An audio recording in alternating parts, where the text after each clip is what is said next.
falar dessa montanha-russa política que está acontecendo no Brasil, no mundo, na verdade, né? Tá, Gayer, tá ficando meio que de ponta cabeça as coisas aqui no Brasil, né? Tá assustando. Demais, muito mesmo. Gayer, você viu a lista dos presidenciáveis? Saiu hoje? O Ciro Gomes, o que você acha do Ciro Gomes como um presidenciável? Vamos fazer um raio-x. O Ciro Gomes imediatamente resolveria todo o problema da economia, né? Basta imprimir dinheiro, né? Eu acho que essa é uma das soluções mais... Como é que ninguém nunca pensou nisso antes, gente? Tá faltando dinheiro? Vamos imprimir dinheiro e distribuir dinheiro para o povo, exatamente como a Venezuela fez. E pronto, os problemas nossos estarão... Todo mundo vai ter dinheiro, só que ele não vai valer nada, né? O peso do papel higiênico vai valer mais do que o peso do dinheiro. Esse é o futuro que aguarda. Assim, esses presidenciáveis é mais uma demonstração da tentativa de empurrar a goela abaixo aquelas figuras políticas ou possivelmente políticas que o sistema, que o instamento, né, que o establishment vê como uma possível saída ou uma vertente que seria aceitável para a população para que eles possam derrubar quem? O culpado de todos os males do mundo, né, que é o nosso presidente Jair Messias Bolsonaro. E é mais uma piada que agora eles estão tentando... como a própria, o thumbnail, né, o tópico da entrevista hoje, Luciano Huck é hoje para a imprensa a salvação, né, e eles vão tentar fazer de tudo para empurrar a goela abaixo essa narrativa. Luciano Huck, exatamente isso que eu ia falar. Gustavo, como você vê o Luciano Huck aí como um presidenciável? Teve aquele áudio do Mário Gomes também, que foi certeiro. E o que você acha do fato dele ter falado que não tinha como entregar oxigênio em Manaus, mas o Gustavo Lima foi lá, alugou um boy e mandou entregar. E aí? Pois é, né? Não só ele, tem outra pessoa também que eu quero colocar aí nesse balaio de indivíduos que estariam dispostos a acabar com o nosso país por poder ou por ideologia, que foi o Nelipe Feto, que também fez um vídeo nesse mesmo teor. O que se percebe ali é uma tentativa de desencorajar, isso é muito preocupante, desencorajar indivíduos, cidadãos comuns que tenham a capacidade financeira de poder ajudar a situação em Manaus. E por que eles queriam desencorajar? O que levaria uma pessoa a tentar impedir que uma ajuda vital chegasse a uma cidade onde outras pessoas estavam morrendo por falta de oxigênio, né, dos cilindros do oxigênio, para que os números inflassem. E quanto maior esses números, quanto maior essa tragédia, melhor fica a narrativa para ser jogada contra aqueles que eles querem derrubar, que é o Bolsonaro. Eu sei que quando a gente fala assim, Camila, e vocês que estão assistindo, fica parecendo, e eu sei disso, fica parecendo às vezes teoria da conspiração. Só que, olha, não é teoria. Teoria é algo que é uma conjuntura que existe só nas ideias. O que nós estamos vendo é uma prática. São coisas que estão sendo executadas. A conspiração agora saiu da teoria e está sendo praticada. A gente viu o Felipe Neto também tentando desencorajar pessoas. Não tenta, não adianta, não tem como, não tem como. Agora, o engraçado é que o Luciano Huck, ele consegue pegar um presidiário e os levar para o Brasil inteiro no jatinho dele, mas o jatinho dele não pode levar cilindros de oxigênio para a população de Manaus. E, ao mesmo tempo, ele faz aqueles vídeos que ele anda fazendo ultimamente, são assim, é o cúmulo do absurdo, né? O cara, dentro do seu iate, fazendo um vídeo para as pessoas não aglomerarem. Aí depois viraliza um vídeo, ele comemorando uma festa de aniversário na sua casa, com todo mundo aglomerando. Depois ele faz um vídeo, não saiam de casa, só enquanto eu vou ali na praia com a minha esposa passear de bicicleta. E ele vai por quê? Porque ele vai para aquelas regiões justamente privativas, né, das praias. Não é que é proibido entrar, mas onde não tem mais ninguém, que é onde ficam as mansões, né, dessas pessoas que vivem nessa casta intocável da nossa sociedade. É um daqueles casos de pessoas que não entendem o que é a vida do brasileiro, Camila. Isso aqui é preocupante. Eles querem ditar regras, vomitar regras, né, comportamentais, sociais, ideológicas, mas eles não sabem o que é a vida de um cidadão comum, que calcula lá o que recebeu durante o mês para ver se vai conseguir pagar todos os boletos, que negocia a mensalidade dos seus filhos. E são essas pessoas que querem ditar as nossas vidas. E é por isso que eu gostei muito mesmo, muito do áudio do Mário Gomes, né, aquele áudio que viralizou. O Mário Gomes conseguiu sintetizar de uma maneira coesa exatamente aquilo que está entalado na garganta de muitos brasileiros, de muitos cidadãos de bem, né, que chega dessa palhaçada. isso está causando essa palhaçada de tentar derrubar o Bolsonaro a qualquer custo, de uma fabricação de narrativas a qualquer custo. Né? Nós temos pessoas morrendo, nós temos tragédias, nós temos economia por um fio. Só não somos uma Venezuela, agora uma Argentina, por causa do Paulo Guedes. Então, aquele áudio, para mim, eu até fiz um vídeo sobre isso, e aí as pessoas se perguntam, mas o Mário Gomes é um ator da Globo, por que o Mário Gomes não está na mesma, vamos dizer assim, na mesma vibração ideológica, né, dessas pessoas? Porque ele fez uma coisa que o tirou da bolha. Ele queria investir o dinheiro na criação de um empreendimento, que seria uma rede de food trucks. Só que para isso, ele decidiu que ele ia fazer um test drive. Pegou uma carrocinha, um carrinho, colocou lá um botijãozinho de gás, chamou o filho dele para ajudar e foi para a praia vender sanduíche. E essa experiência que ele teve de estar na praia vendendo sanduíche escandalizou a elite artística, mas colocou ele mais próximo de você, de mim, da Camila, de nós. Ele começou a conversar e ver como é que é a vida do brasileiro, e ele foi percebendo que ele vivia em um outro mundo, e que a realidade é totalmente diferente. E esse foi o antídoto que o tirou, né, o rehab, a reabilitação dele, que tirou ele dessa bolha da lacração, da masturbação ideológica do Projaquistão, e hoje ele vê as coisas como elas realmente são. Então ele se destoou completamente da ideologia, né, da falta de ideias que existe lá nos atores globais. Inclusive, o Luciano Huck não tem a capacidade de mandar cilindro de oxigênio para Manaus, mas quer governar um país, quer dizer, não tem lógica nenhuma, o cara não consegue dar conta de uma coisa tão pequena para querer dar conta de um país do tamanho do Brasil, né? É chamar a gente de idiota. Gustavo, Sérgio Moro, o que você acha do Sérgio Moro concorrendo? Eu tenho a seguinte percepção, agora a gente vai para o âmbito da especulação mesmo, né? O Sérgio Moro não é uma pessoa que eu acredito que vá se candidatar. Ele não tem a vontade, digamos assim, de ser político, mas ele tem a intenção de usar o seu capital político para apoiar alguém e, dessa forma, conquistar algum cargo. Eu não acredito que o Sérgio Moro vá a se candidatar. Ou ele vai ser um vice, ou ele vai ser parte do quadro de ministros de algum candidato. Bom, de algum candidato, não, nós já sabemos de quem. Já houve tratativas, já encontraram-se várias vezes para negociar isso, que é o nosso querido Luciano Huck, né? Querido.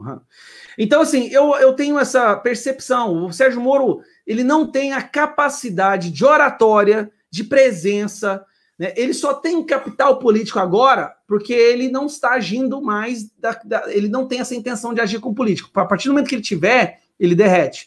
Mas ele pode usar essa história dele, né, que querendo ou não, ele realmente contribuiu ali com a derrocada do PT. Hoje nós sabemos que tinham outras intenções por trás dessas ações, mas ele contribuiu.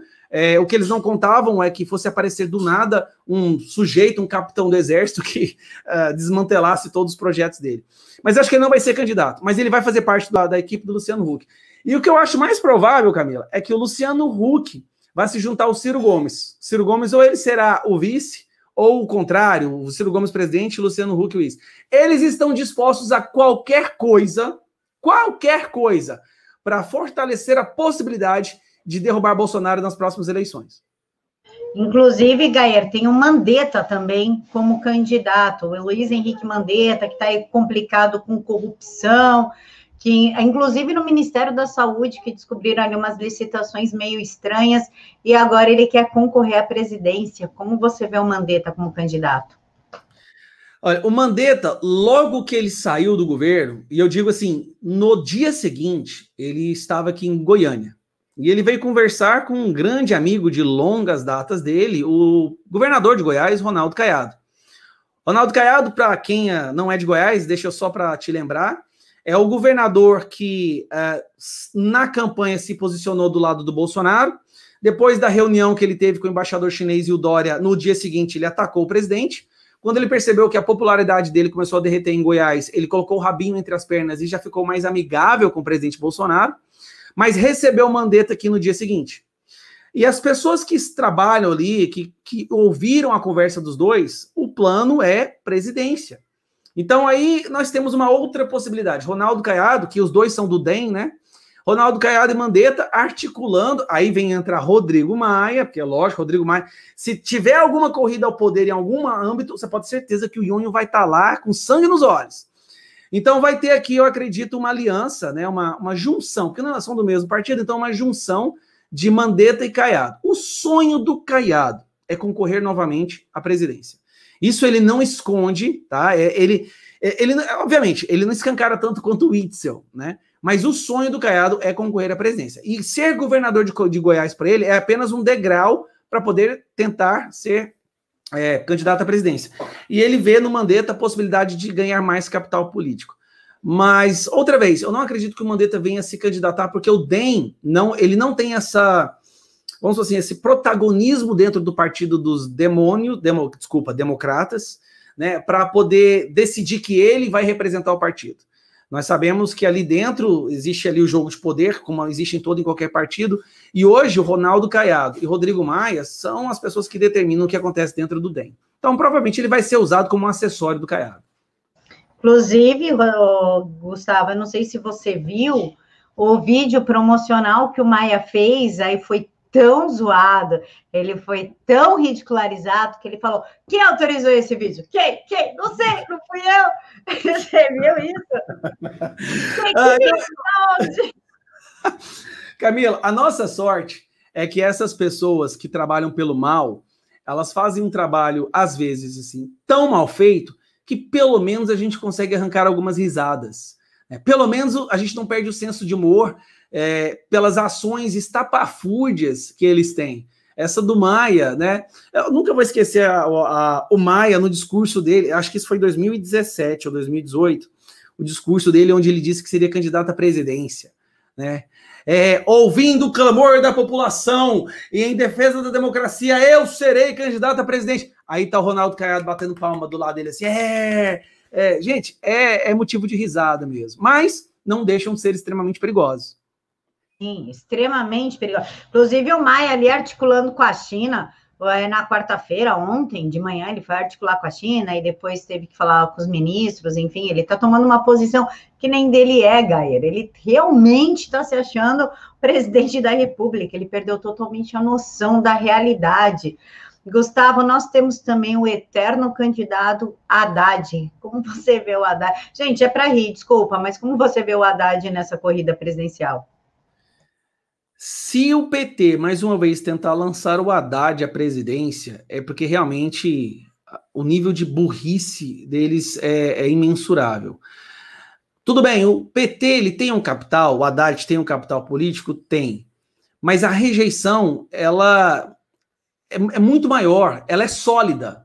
Ela não é uma rejeição flexível, né? É uma rejeição sólida.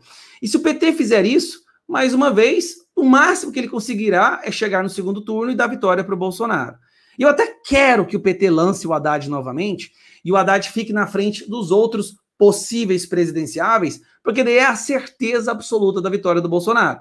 E eu falo certeza absoluta levando em consideração uma eleição auditável, mas não vou entrar nesse mérito aqui agora, tá? Suponhamos que não houvesse fraude e que a nossa eleição, o nosso sistema eleitoral fosse impecável.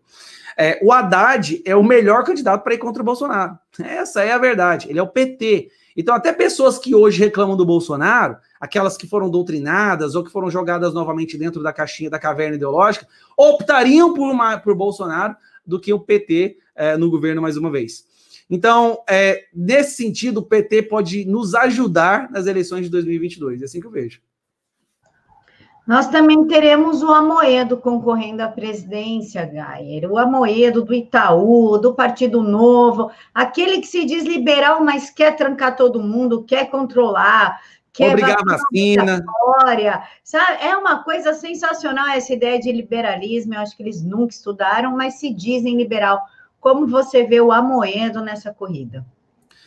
Você falou de Amoedo, aí eu já vou colocar aqui no balaio também, na mesa, a questão do MBL, né? Eles estão tendo ali um pega para capar, né? Holiday apoiando Marcel Van Hatten, o Arthur e o Kim Kataguiri apoiando Baleia Rossi. Gente, isso bom, fica para outra live em outro momento. O Amoedo, se ele teve alguma possibilidade de conquistar algum espaço político, foi lá no início, quando as pessoas acreditavam que realmente era um partido novo. Só que o novo nasceu velho. Né? A prova disso é só você prestar atenção no que eles defendem hoje, no que o próprio Amoedo fala. Os próprios membros do Novo não suportam Amoedo.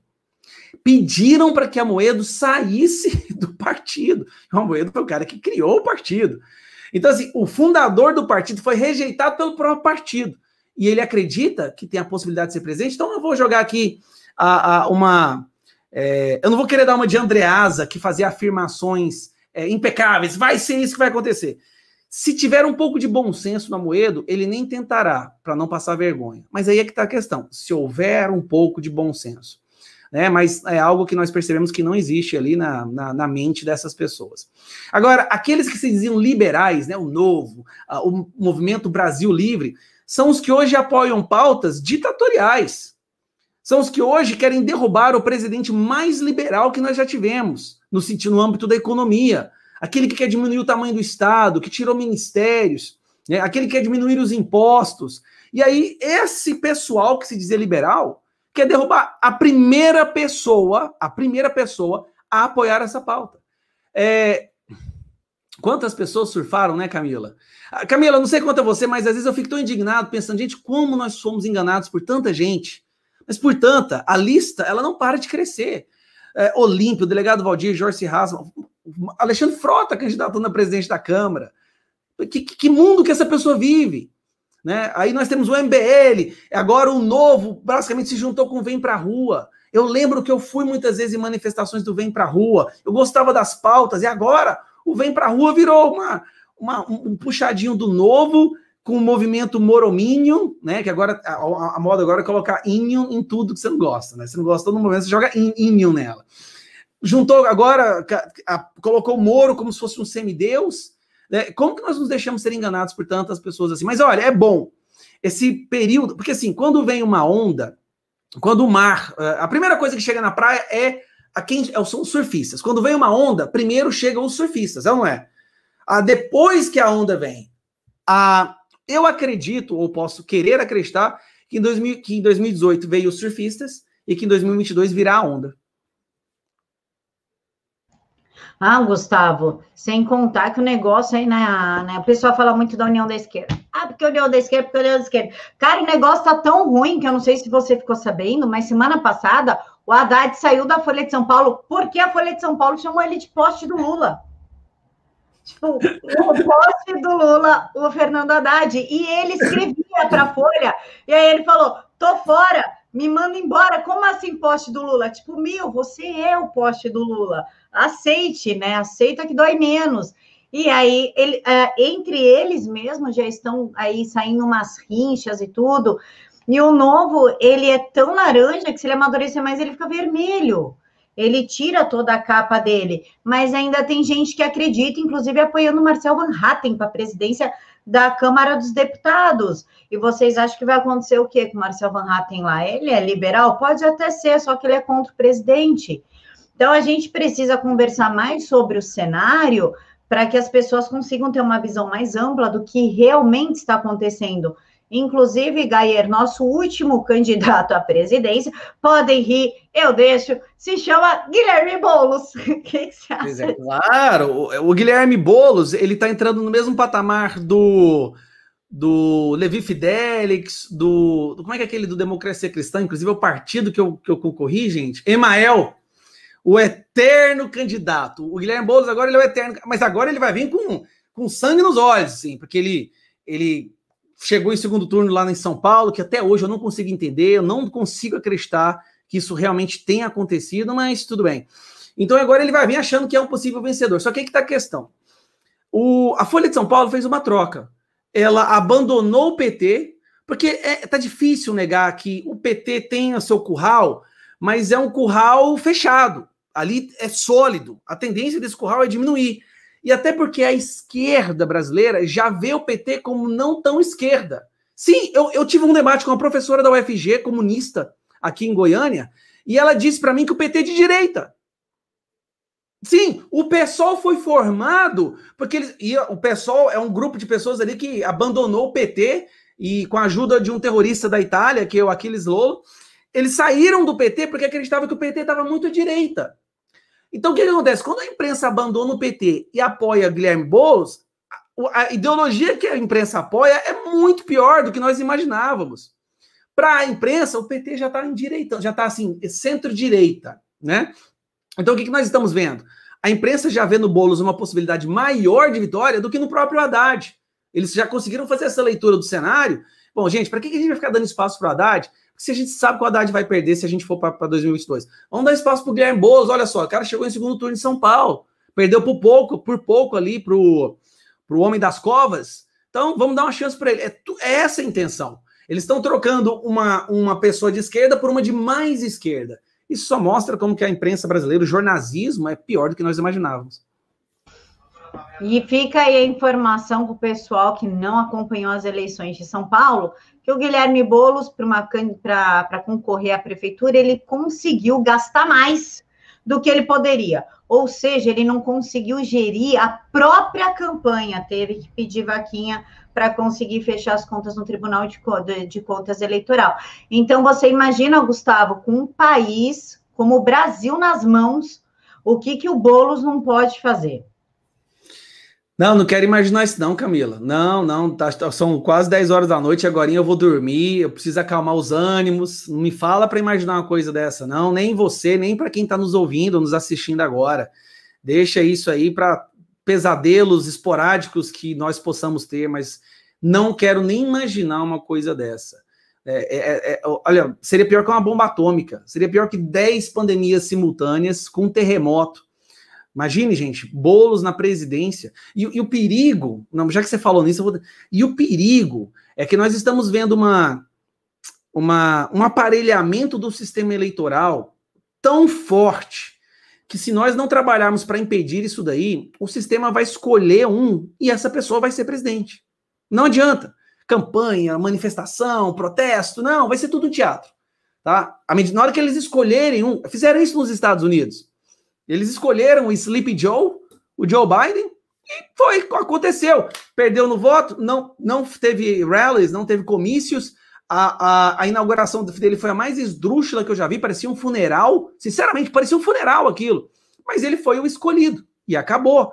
E agora ele é o fantoche de alguns grupos terroristas, né, como Black Lives Matter, Antifa, e o George Soros mesmo celebrando a eleição do George Biden. Você vê o tempo sombrio que a gente está entrando, né? O de Guilherme Boulos aqui seria mais ou menos isso, mas o bom do Biden em relação ao Boulos é que o Biden já está velho, já não tem aquela capacidade destrutiva que um jovem teria. O Boulos está na flor da idade. O que ele conseguiria fazer aqui no Brasil é inimaginável. Inclusive, Gustavo, a gente tem que ficar muito de olho nessas pesquisas, né, que a XP faz, Datafolha faz, que está colocando o Bolsonaro lá em cima. E o povo comemora. É legal? É legal. Só que o que eles vão fazer? Final de 2021, Bolsonaro vai começar a entrar em queda, né? Tipo, as pessoas não gostam mais. Olha, no início de 2021, ele estava, dominando tudo. Agora, não mais. Por quê? Para justificar o que pode acontecer nas urnas em 2022. Aí vão falar da gente a mesma coisa que a gente fala do PT. Os bolsominions. O curral do Bolsonaro é um curral pequeno, muito barulhento, mas é só nas redes. E não é bem assim. A gente tem que ficar de olho nessa estratégia. Inclusive, Gayer, o Barroso, ele é contra o voto impresso, né? Ele inventou ali que vai tirar o voto... O sigilo, né? Sigilo, né? Obrigada por me lembrar o nome da palavra, não estava lembrando. O sigilo do voto, o que é uma grande mentira. Porque, na verdade, o voto ele vai cair dentro de uma caixa. Você vai olhar, ok, é meu voto, ele vai cair. Se você não vai pegar esse voto. Mesmo porque muita gente entra para votar com isso aqui na mão. A gente tira foto do voto. Em 2018, eu filmei meu voto, para não ter erro. Então, não existe, na verdade, sigilo de voto. Só que ele quer liberar o quê? Voto pelo celular. Não tem a mínima lógica. Eles estão chamando a gente de idiota, Gaia. Olha, eu vou te falar uma das implicações de um absurdo desse, tá? Imaginem que nós vamos ter agora eleições para presidente, eleição para senador, deputado estadual, deputado federal, deputado estadual, né? Aí o líder lá da comunidade lá de algum grupo de tráfico, PCC, o líder do PCC vira para todo mundo que mora na região dele ali e fala assim, é o seguinte, no dia da votação, você vai votar lá na minha frente, senão eu mato você e sua família. Você vai votar lá na minha frente, você vai votar aqui, ó, no sobrinho do Eduardo Paes, senão eu mato... Olha aqui que nós vamos voltar ao curral eleitoral como nunca antes teve, como nunca existiu. As pessoas serão obrigadas, ainda mais as mais humildes, a votar na frente de algum capanga, de algum jagunço, para que ele certifique-se de que ela esteja votando na pessoa que ele indicar. Gente, essa é só uma das implicações. A lista de implicações perniciosas, maléficas, ela não termina. Mas essa é só uma. Ou seja, aí o crime vai determinar quem vai ter poder político.